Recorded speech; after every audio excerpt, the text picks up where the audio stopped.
Soy la mala por no avisarle a mi ex que su pasaporte había sido revocado y hacer que perdiera el vuelo. No, no eres su madre. ¿Cómo demonios se suponía que debía saber que su pasaporte había sido revocado? Mi ex y yo estamos divorciados desde hace 2 años. Tenemos 2 hijos, un niño de 8 años y una niña de 5. Todo iba bien hasta que nació nuestra hija. Y entonces fue como si alguien hubiera activado un interruptor y él se convirtiera en una persona completamente diferente. Aguanté lo que pude, pero luego él tuvo una aventura. Así que pedí el divorcio. Él luchó contra eso en todo momento y tardó más de 1 año en finalizarse. Durante el proceso me asignaron la custodia principal. A él se le ordenó pagar la manutención de los hijos, cosa que nunca hizo. No necesito el dinero, pero sería bueno tenerlo para ahorrar para los niños. Así que sí, solicité la ejecución judicial. No lo acoso por eso. Sé que para él es una forma de intentar que yo le hable. Yo dejo que la ley haga su trabajo. Como tiene una deuda muy grande, le suspendieron prácticamente todo lo que pudieron. Le envían notificaciones cuando esto ocurre, pero estoy segura de que ni siquiera las abre. Aún así, no es tu culpa. No es tu responsabilidad asegurarte de que él abra el correo. Él sabe exactamente lo que está haciendo. Es su problema. Soy hija de inmigrantes y la mayoría de mi familia aún vive en el extranjero. Mi abuela falleció a principios de este año y decidí visitar a mi familia con mis hijos para ver el lugar donde fue enterrada. Mi ex y yo discutimos un poco porque necesitaba su autorización para salir del país. Él aceptó pero insistió en decir que ahora le parecía un buen momento para tomar vacaciones y que siempre había planeado visitar el país de mi familia. Ya me lo esperaba, porque seguirnos en los viajes es algo que siempre hace cuando llevo a los niños a algún lugar. Nada raro, ¿verdad? Mi abogada redactó un documento para ser firmado y notariado, otorgándome permiso para llevar a nuestros hijos fuera del país en fechas específicas. También incluyó una cláusula que indicaba que él tenía hasta 72 horas antes de la fecha del viaje para revocar su consentimiento. Él estuvo de acuerdo. Fue una jugada muy inteligente. El día del viaje llegó y llegué al aeropuerto con los niños 3 horas antes del vuelo. Todo salió bien y llevé a los niños a un restaurante a desayunar. Mi ex llegó mucho después y, cuando ya estábamos terminando, recibí una llamada suya. Resulta que su pasaporte había sido revocado por falta de pago de la manutención. Le negaron el check-in y no había forma de reactivar el pasaporte sin pagar la deuda completa. Me encantó. Él dijo que ya que no podía viajar, entonces ya no me daba permiso para llevar a los niños. Buen intento, querido, pero ya habías firmado un documento notariado en el que decías que tenías hasta 72 horas antes del viaje para revocar el permiso. No 3 horas antes de abordar. 3 días. Tu oportunidad pasó ayer. Es tu problema. Le recordé amablemente que ya habíamos pasado el plazo de 72 horas para que negara la solicitud de viaje. Él dijo que avisaría a un oficial que yo estaba intentando secuestrar a los niños. Le respondí que hiciera lo que creyera necesario.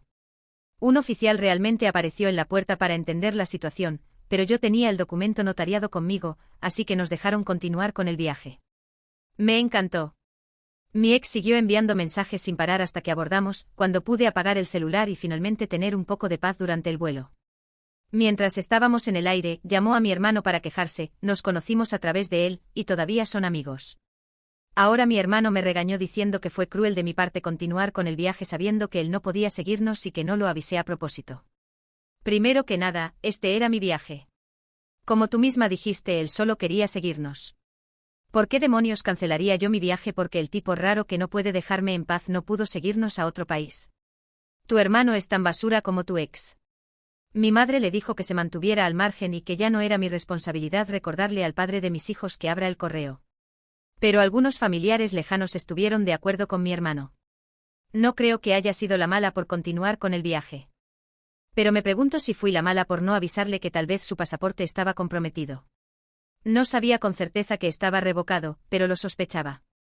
Entonces, ¿soy la mala? No. Incluso si hubieras tenido un 100% de certeza de que su pasaporte no era válido, desde lo más profundo de tu corazón hasta la planta de tus pies, seguiría sin ser tu culpa. No es tu responsabilidad asegurarte de que los documentos legales de ese hombre estén en regla. Estaba tan enfocado en seguirte, en intentar controlarte, que se olvidó de verificar si él mismo podía viajar. Problema de él.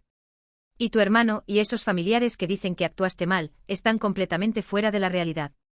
Esto no era un viaje familiar. No fue algo que ustedes dos acordaron hacer con los hijos y tú te aprovechaste de la situación. No. Tú y tus hijos estaban viajando para ver a tu familia. El señor, no puedo soltar a la mujer que engañé y perdí, decidió que quería acompañarlos.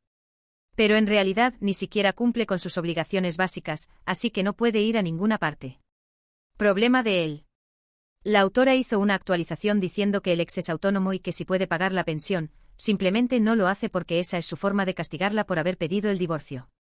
Sabe que el impago no afecta directamente la vida de ella, ya que ella cuida completamente sola de los hijos. Y sabe que el dinero sería usado para los niños. Pero quiere que ella le suplique. Y ella se niega. Ella decidió dejar que él cavara su propia tumba. Y eventualmente la cuenta llega. Ni siquiera había bajado del avión y ya sabía que el desastre estaba hecho. Mi hermano me había mandado más de 10 mensajes seguidos, todos en ese tono pasivo-agresivo de quien quiere hacerse el mediador pero solo repite lo que dice el manipulador de turno. Pudiste haber evitado esto. Solo era cuestión de avisarle. Está devastado, ¿sabías? Como si en algún momento a alguien le hubiera importado cuánto me destrozó a mí. Cuánto tuve que reconstruirme después de ser traicionada, humillada, abandonada emocionalmente con 2 niños pequeños y una pila de cuentas que él se negaba a pagar. Ah, pero él está devastado porque perdió un vuelo que solo quiso tomar para vigilarme de cerca. Por favor. Lo que nadie parece querer ver es que ese hombre no quería ser parte del viaje. Quería ser parte del control. De eso se trataba. Siempre fue eso. No quería ver la tumba de mi abuela, ni compartir cultura con sus hijos, ni ofrecer un momento de conexión familiar. Quería asegurarse de que yo no tuviera ni un solo momento de autonomía. Que no pudiera respirar sin sentirlo cerca. Que si me atrevía a hacer algo sin él, yo supiera que estaba en la esquina, observando, listo para arruinar todo. Esa es la única forma de amor que él conoce, vigilancia disfrazada de presencia. Así que no. No me sentí culpable. Y aún no me siento. De hecho, ese momento en la puerta de embarque fue casi simbólico. Él allí gritando por teléfono, intentando parecer una víctima. Jugando todas sus cartas, padre preocupado, hombre arrepentido, víctima del sistema. Pero el oficial me miró el documento firmado y sellado, y vio lo que todos ya deberían haber visto, un hombre que cavó su propia ruina con las manos, y que ahora gritaba porque nadie vino a sacarlo del pozo con una escalera. Cuando finalmente llegué con los niños y visité la tumba de mi abuela, lloré. No solo por ella. Lloré por mí. Por todo lo que tragué en silencio. Por todas las veces que me dijeron que debía ser la grande, la madura, la que perdona, la que comprende, la que acoge, la que mantiene la paz por el bien de los niños. Siempre yo. Siempre yo resolviendo. Siempre yo arreglando lo que él rompía. Pero ese día, no. Ese día, lo único que llevé conmigo fue paz. La paz de haber seguido adelante sin avisar. La paz de saber que por primera vez, la que no quedó en el suelo fui yo. Mi hijo mayor me tomó de la mano y dijo, «Mamá, ¿estás feliz?» Y lo miré y respondí por primera vez en muchos años con sinceridad, sí. Mucho. De regreso al hotel, mi celular era un caos. Mensajes de voz, llamadas perdidas, capturas de pantalla de publicaciones que él había hecho en internet, tratando de hacer parecer que yo había secuestrado a nuestros hijos. Me llamó egoísta, desagradecida, irresponsable. Dijo que yo estaba destruyendo su relación con los niños. La misma relación que nunca se esforzó en construir. Porque pagar pensión no es solo cuestión de dinero. Se trata de responsabilidad. De presencia real. Demostrarles a los hijos que tienen un padre que realmente se preocupa. Pero como él siempre confundió ser padre con tener posesión, cualquier gesto de independencia de mi parte era una amenaza directa a su identidad frágil. Mi hermano seguía enviándome mensajes. Deberías hablar con él. Aún puedes arreglar esto. No es tarde. Pero para mí, ya era tarde desde hacía mucho. Demasiado tarde para intentar arreglar algo que él destruyó cuando eligió engañar, cuando eligió ausentarse, cuando eligió no pagar nada, cuando eligió usarme como blanco de su frustración. Y demasiado tarde para esperar que los demás finalmente me vean como alguien que ya lo dio todo, y que ahora solo quiere descansar en paz, aunque sea por 7 días fuera del país. Cuando volvimos, él ya se había montado el personaje completo de víctima pública. Publicaciones con frases vagas, indirectas y mucha actuación. Algunas personas comentando «Fuerza, papá, vas a volver a ver a tus hijos». Y ninguna de ellas sabía que él había firmado una autorización, con un plazo claro, y que todo lo que hice fue seguir lo acordado. Y aún así, la mala era yo. Porque una mujer que sigue adelante, que no se arrodilla, que no retrocede, siempre será llamada cruel. Pero en ese punto, ya no me importaba. Porque aprendí que no es mi obligación proteger la imagen que él mismo destruye. Ni sostener una relación que solo existe cuando él necesita manipular.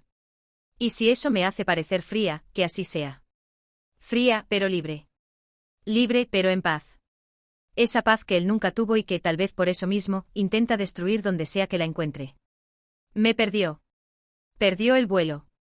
Perdió la oportunidad de ser alguien decente. Y ahora, solo cosecha lo que sembró. ¿Y yo? Yo sigo. Con los hijos que dice amar, pero que nunca supo cuidar. Con la dignidad que intentó arrancarme, pero que creció aún más después de la caída. Y con la certeza de que la próxima vez que intente seguirme, tropezará con sus propias mentiras. Solo. Como siempre estuvo. Lo más indignante fue ver cómo todavía conseguía engañar a la gente. Gente cercana. Gente que vio, que oyó, que vivió de cerca todo lo que hizo, y que aún así elegía creer la narrativa conveniente del padre injusticiado, de la pobre víctima del sistema, del hombre que solo quería estar presente.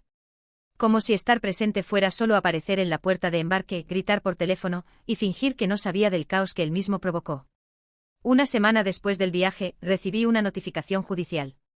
Había presentado una solicitud de modificación de custodia, alegando que yo había cometido alienación parental por viajar sin él, por impedir el contacto con los hijos. Así es. El hombre que nunca pagó un centavo de pensión, que nunca asistió a una reunión escolar, que no sabe el nombre del pediatra de los niños, ahora quería pintarme como la madre tóxica, manipuladora, peligrosa.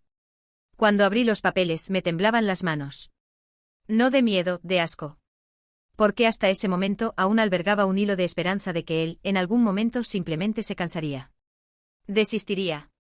Seguiría con su vida. Pero no. Prefería verme destruida. Y lo peor, estaba convencido de que sería aplaudido por eso. Alegó en el proceso que yo manipulo la imagen que los niños tienen de él. Que hablo mal de él. Que pongo obstáculos a la convivencia. Todo eso viniendo de un hombre que solo llama en Navidad, que ya olvidó el cumpleaños de su propio hijo 2 veces, y que solo responde mensajes cuando quiere saber si estoy saliendo con alguien. Porque eso es lo que le molesta, que yo haya seguido. Que haya levantado un hogar decente y funcional, sin tener que rogarle su presencia. La abogada se rió al ver la solicitud. Pero yo no. Porque sabía en el fondo, no se trataba de ganar. Se trataba de desgastarme. De hacerme perder tiempo, dinero, energía, explicaciones.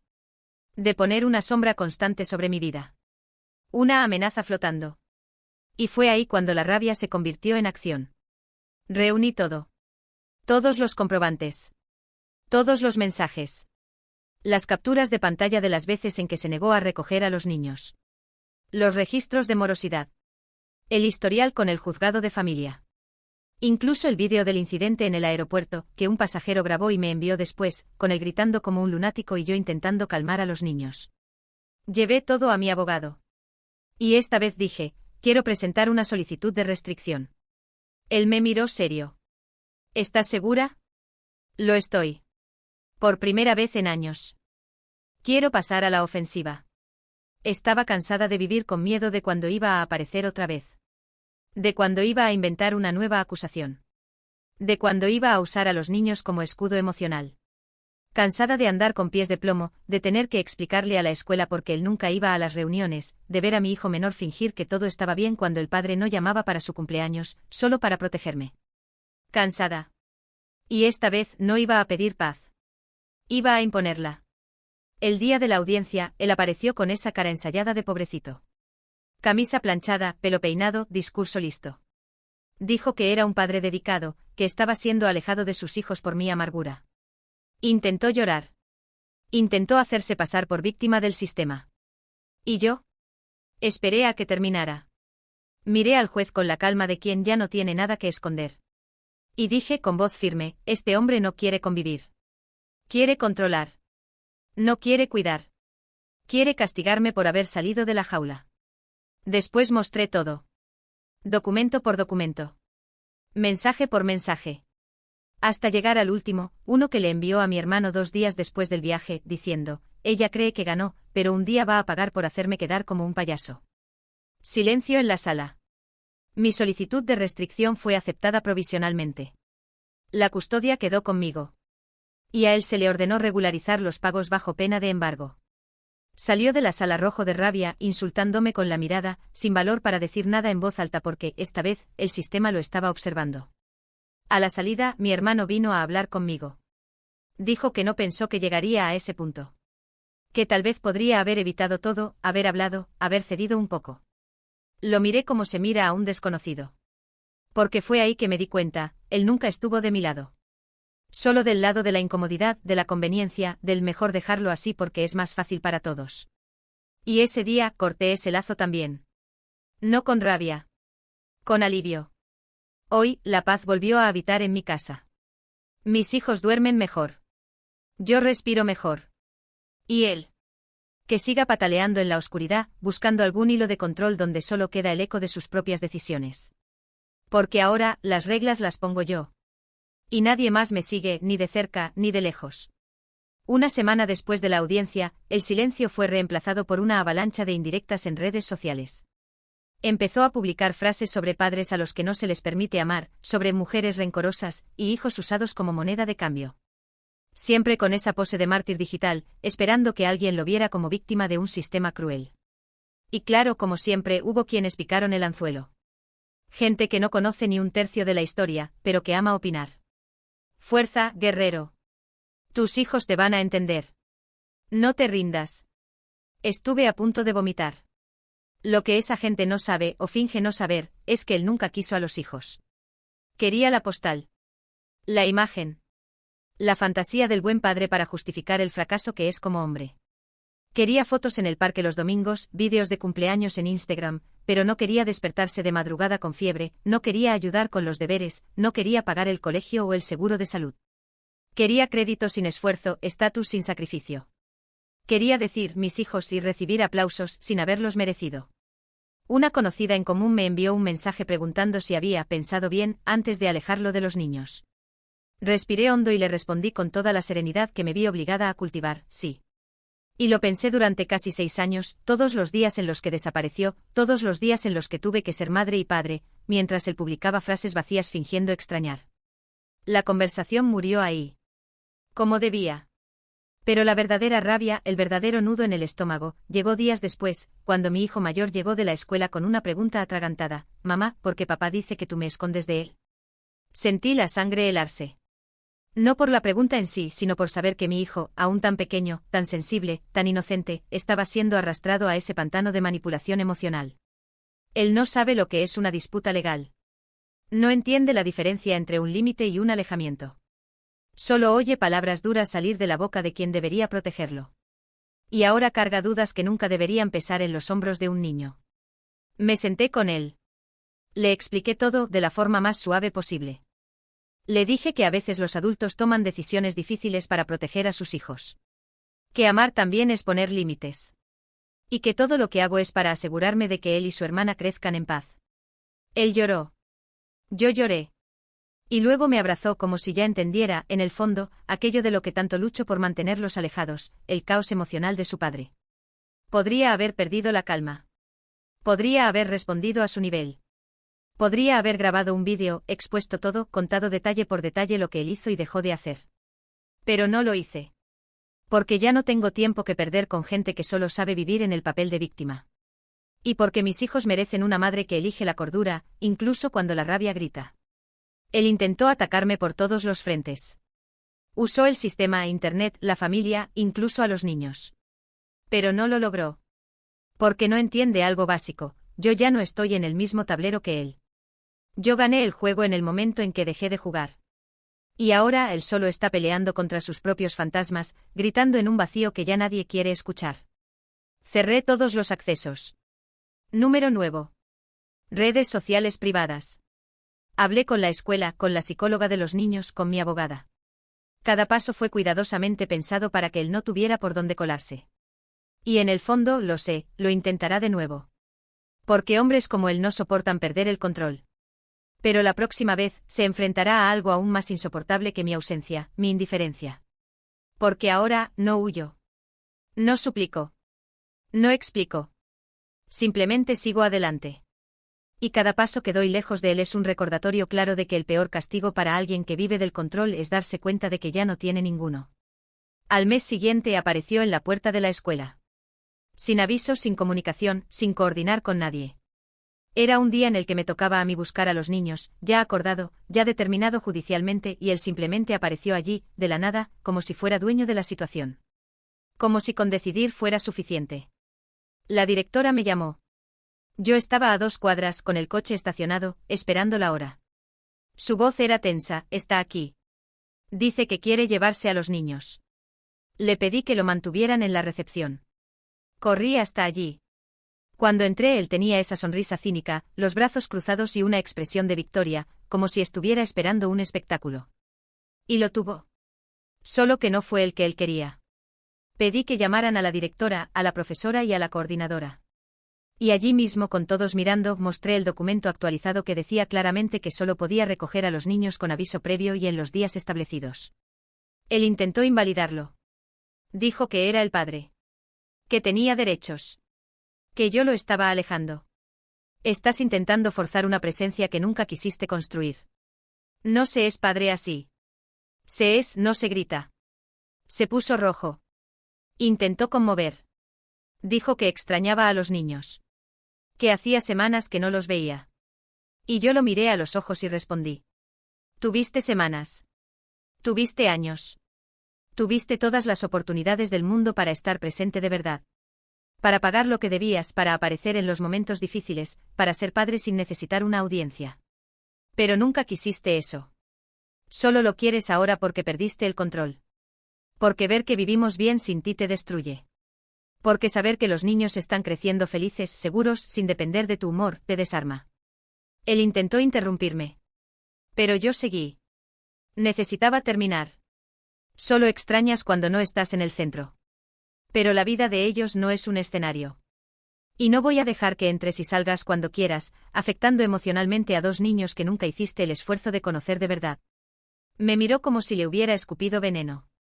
Como si le hubiera quitado algo sagrado. Pero lo que él no entendía, y tal vez nunca entienda, es que no le quité nada. Simplemente dejé de ofrecer. Los empleados de la escuela, visiblemente incómodos, le pidieron que se retirara.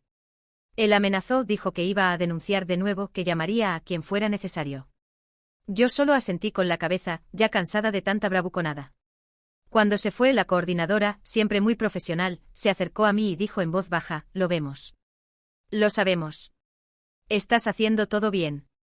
Pero ese día volví a casa con los hombros pesados. Porque por más que intente blindar a los niños, por más barreras legales, morales y emocionales que yo ponga, él siempre intenta burlar. Siempre busca una rendija. No quiere contacto, quiere invasión. No quiere amor, quiere dominio. Y lo peor es que aprendió a hacerlo con sutileza. Con ese discurso listo que engaña a quien mira desde afuera. Ese tono de padre preocupado que enmascara el narcisismo más cruel que existe, el de quien no se preocupa por el bienestar, sino por la apariencia del bienestar. Los días siguientes fueron una sucesión de mensajes pasivo-agresivos. Ya verás lo que es perder el respeto de tus hijos. Algún día ellos me buscarán y entenderán quién eres. Puedes borrar mi presencia, pero no puedes borrar mi sangre. ¿Sabes qué hice? Nada. Absolutamente nada. Porque entendí que cada respuesta que daba era combustible. Y él vive de eso, de la reacción. Del impacto. Del caos que logra provocar. Pero ahora grita solo en la oscuridad. Porque ya no hay eco. Ya no hay aplausos. Ya no tiene mi atención. Los niños están bien. Juegan, aprenden, preguntan menos. Su ausencia dejó de ser un dolor constante y se volvió un recuerdo difuso. Y eso para él es insoportable. Porque quería ser eterno, aun habiendo sido ausente. Quería ser inolvidable, aun habiendo sido negligente. ¿Y yo? Ya no lo odio. Simplemente lo saqué de mí. Y esa es la venganza más eficaz que alguien como él puede recibir, darse cuenta de que, después de tanto teatro, después de tanta manipulación, después de tanto juego, se volvió irrelevante. Él todavía lo intenta. Todavía publica. Todavía lanza indirectas. Pero ahora, nadie responde. Ni yo. Ni los hijos. Ni el mundo. Y poco a poco el vacío que creó comienza a tragárselo. Hoy recibí una citación judicial.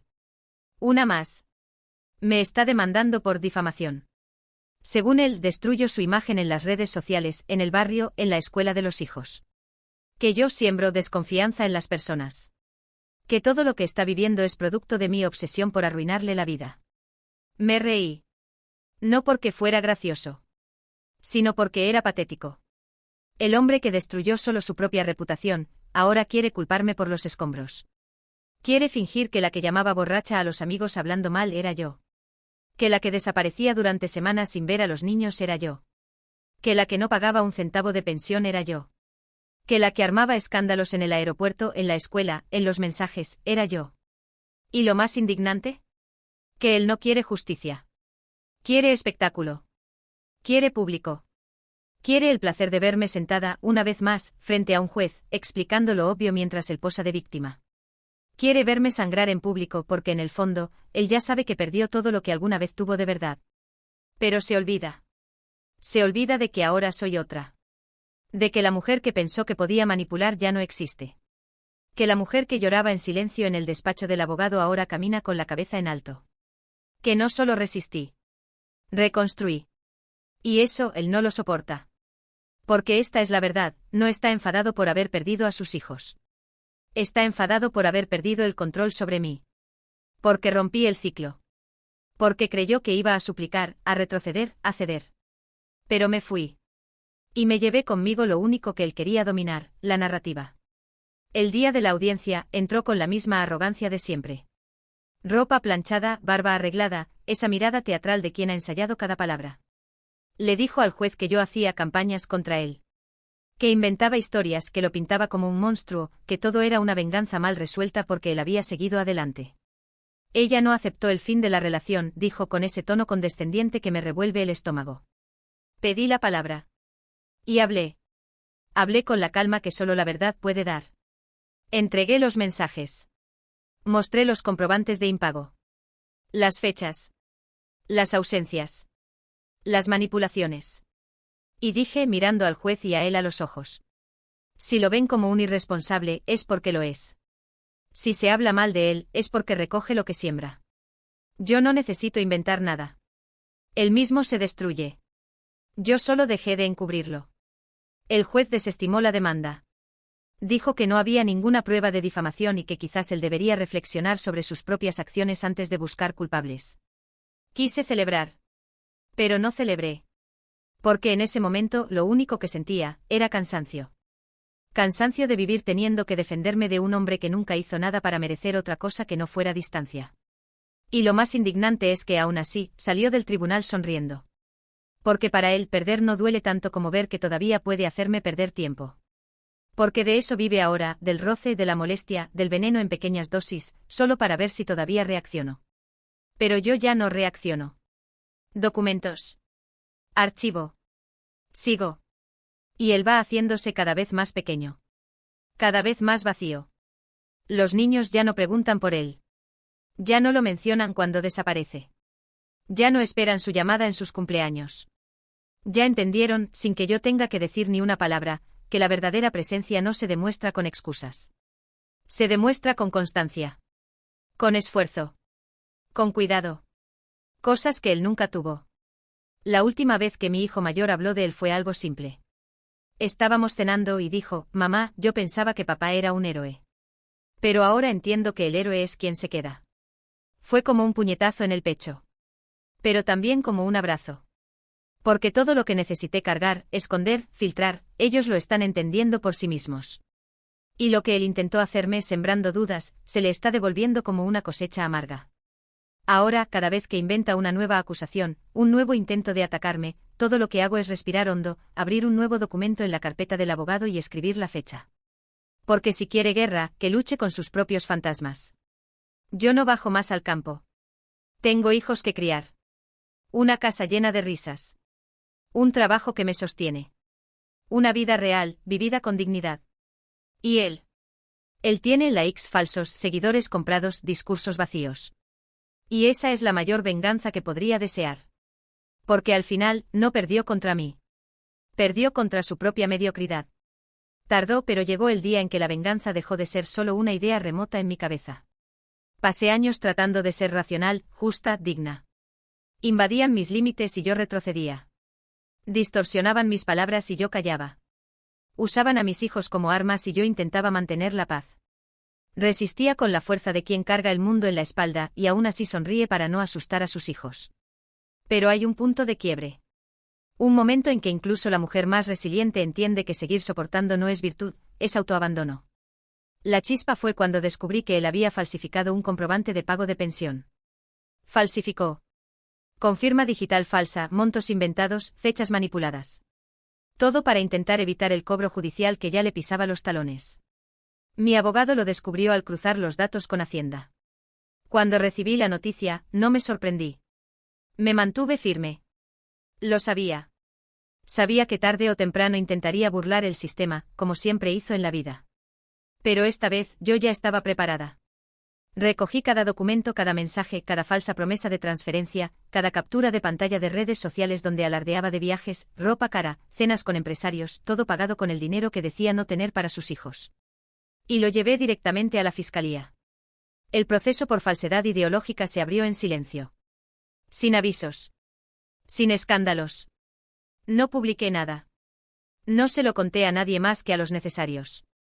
Simplemente dejé que la ley hiciera su trabajo. Por primera vez, no era yo la que estaba siendo llamada a defenderse. Era él. Pocos meses después, la bomba estalló. Le bloquearon la cuenta. Los bienes que había escondido a nombre de terceros empezaron a ser rastreados. Una de las empresas para las que prestaba consultoría canceló el contrato al ver su nombre asociado a la denuncia de fraude. La imagen que tanto cuidaba, la de empresario moderno, padre entregado, hombre injustamente tratado, empezó a resquebrajarse. Fue entonces cuando me llamó. Por primera vez en casi un año. No fue para hablar de los hijos. No fue para pedir perdón. Fue para amenazarme.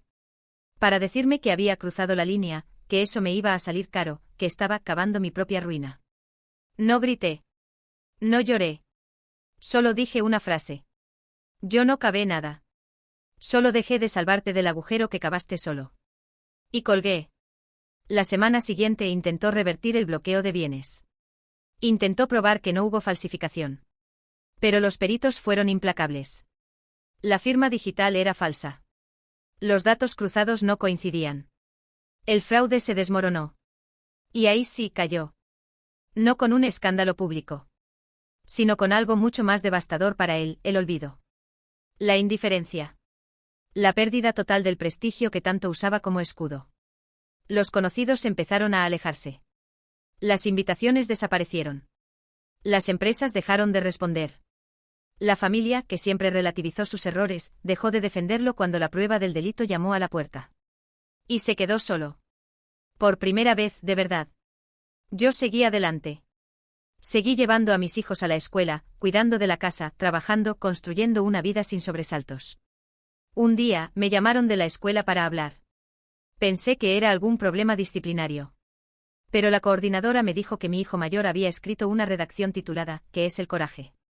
Y allí, entre errores de ortografía y frases torcidas, él escribió: «El coraje es mi mamá. Porque nunca dejó de luchar por mí. Aunque nadie la viera. Aunque le doliera». Lloré.